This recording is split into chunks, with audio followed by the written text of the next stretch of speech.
Hello, macro econ students. Welcome back. We're going to continue our discussion on money and monetary policy and the Federal Reserve.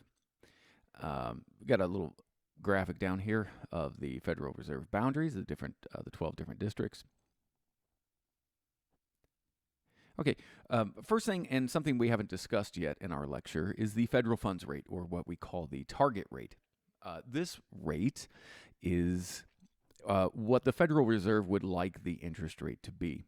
Now, this target rate is the interest rate that banks charge one another for overnight loans for reserves, right? Remember, banks need to keep a certain amount of reserves. Now, through the open market operations, the Federal Reserve, since about, I think, 1995, the Federal Reserve has maintained their ability to kind of predict what they would like this interest rate to be before they start making their open market operations, either selling or buying of government securities from banks. Remember that money, right, if it's a purchase, right, they're purchasing bonds, which then puts cash into banks, which then gives them more reserves, which they can then loan out, which becomes money for someone else, which gets put into a bank, which some of it gets reserved and some of it gets loaned, et cetera, that multiplier effect, and vice versa, right? They can sell loans, and then banks use their cash to buy or purchase loans from the Federal Reserve, and you have the reverse effect in society. So the federal funds rate is a predetermined rate that the Fed sets before open market operations, right? That's important to understand.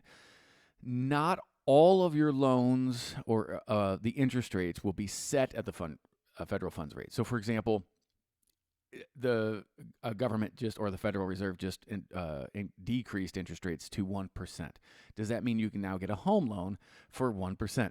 No, right? However, it does affect the interest rates, the broad spectrum of interest rates. So typically, if you have good credit and you're getting car loans or 30-year mortgage loans, you can get those for much lower interest rates or prices. I always call them the price of the loan, right? The interest rate is the price of the loan.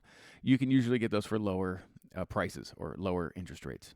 So my wife and I refinanced because the interest rates decreased, not to 1%, but they decreased about 1%, a little more than 1%, less than what we were already paying.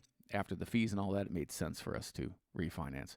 And it also makes sense for people to go out and buy cars or buy homes or get a business loan, et cetera, et cetera. So that's the federal funds rate, and that affects something called the loanable funds market, which we'll look at in the next video. And this is where the supply of loanable funds and the demand for loanable funds create the real interest rate. Now, remember the money market operation, which was how much money is in the system.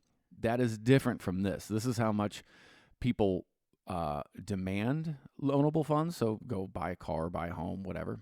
And that is the demand. And there's an inverse relationship between that. Remember, the price of the loan, the higher the price or the higher the interest rate, the less likely you are to demand a quantity of that, and vice versa. And then you have the supply of loanable funds, right? Banks. What would increase or decrease the supply of money in banks? Okay, that'll be in the next video. Until then.